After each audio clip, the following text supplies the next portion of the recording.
अस्सलाम वालेकुम नाजरीन। बुध का दिन है और तारीख़ है 25 फरवरी 2026। इमरान खान साहब को 2 दिन पहले एक बार फिर रात गए पिम्स हॉस्पिटल लाया गया ज़हर आंखों के चेकअप के लिए। लेकिन उसमें ख़बर क्या है?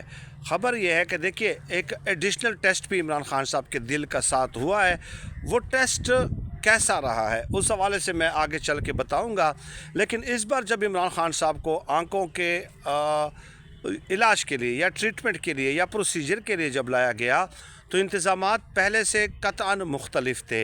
यानी एक तो जो पुराना टेक्निकल स्टाफ था उनमें से कोई भी मौजूद नहीं था, सिक्योरिटी स्टाफ जो था उनमें से कोई भी मौजूद नहीं था।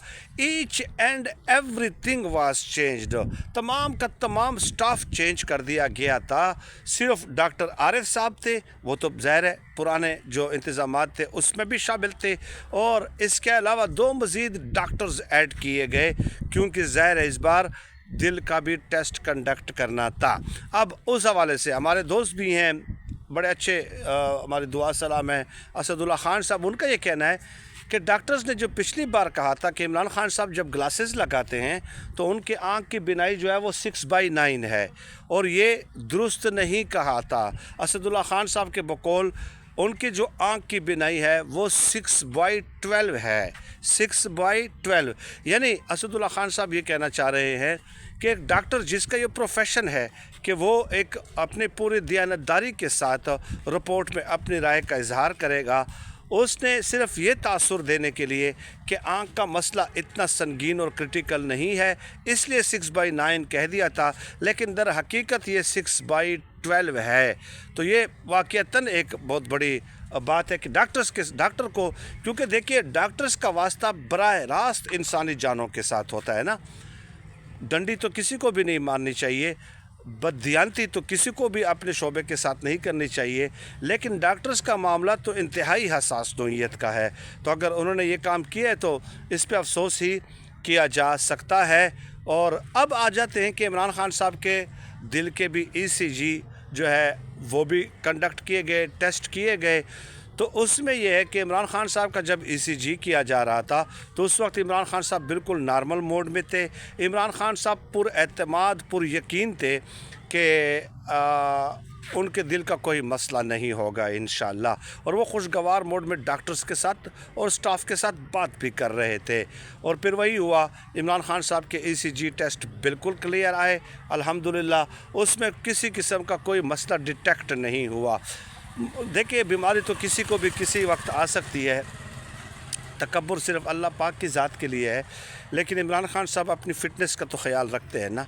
जिस तरह की फ़िटनेस उन्होंने मेंटेन की है, कितने क्रिकेटर्स रहे हैं, देखिए अर्जुना राणा टुंगा, इंजमाम उल हक, इनके उस वक्त भी फ़िटनेस नहीं थी जब ये प्लेयर्स थे, और अब तो उनकी फ़िटनेस आप देख लें कि किस लेवल पे है। तो इमरान खान साहब हैं जो 74 ईयर्स होने के बावजूद भी उन्होंने अपनी फ़िटनेस मेंटेन रखी हुई है। बहरहाल ये एक अच्छी ख़बर है कि इमरान खान साहब के दिल के टेस्ट बिल्कुल क्लियर आए हैं, और आँखों के हवाले से जो बात ख़बर आई है वो कोई ख़ास जो है हौसला अफजा नहीं है। मैं भी उस डॉक्टर की तरह जो है ना बददियानती से काम नहीं ले सकता कि जिसने 6/9 कह दिया था, हालांकि थे जो टेस्ट जो है वो 6/12 थे। तो ये बददियानती के ज़ुमरे में आ जाता है। जो एक्चुअल सिचुएशन है मेरे ख़्याल में वो हमें पेश करनी चाहिए, एक जर्नलिस्ट को एक हकीकी सूरत हाल जो है वो पेश करनी चाहिए, और बददियानती से काम नहीं लेना चाहिए। अब एक और ख़बर सुनते जाएँ।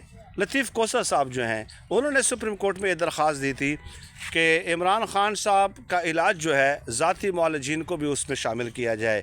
अब कल उस दरख्वास्त की समाअत थी, कल उसकी समाअत थी, और इंटरेस्टिंगली लतीफ़ कोसा उस समाअत पे नहीं गए, उस समाअत पे नहीं गए। यानी कि इससे भी ज़्यादा ज़रूरी काम लतीफ़ कोसा साहब को हो सकते हैं, इससे भी ज़्यादा ज़रूरी काम। आप इससे ख़ुद अंदाज़ा लगा लीजिए। ठीक है, मैं ये बात मानता हूँ, अगर आप ये दलील देंगे कि यार सुप्रीम कोर्ट ने कौन सा जो है ना रिलीफ दे देना था, कौन सा इमरान खान साहब के ज़ाती डॉक्टरों को जो है उसमें शामिल कर लेना था, ये बात आपकी दुरुस्त है। फिर आपने दरख्वास्त क्यों दी है सुप्रीम कोर्ट में? आप इतने सीनियर वकील हैं, इतने सीनियर वकील, तो आपको फिर इस तरह की दरख्वास्त जो है وہ دینی نہیں چاہیے تھی. اگر دی ہے تو آپ کو سینس آف رسپانسبلٹی کا اظہار کرنا چاہیے تھا. عمران خان صاحب کو پرائرٹی رکھنا چاہیے تھا اور آپ کو جانا چاہیے تھا. افسوس ہے آپ کے رویے پہ، افسوس ہے آپ کے رویے پہ. اور اس کے علاوہ ہم ان لوگوں کو کیا کہہ سکتے ہیں، آپ بتائیے.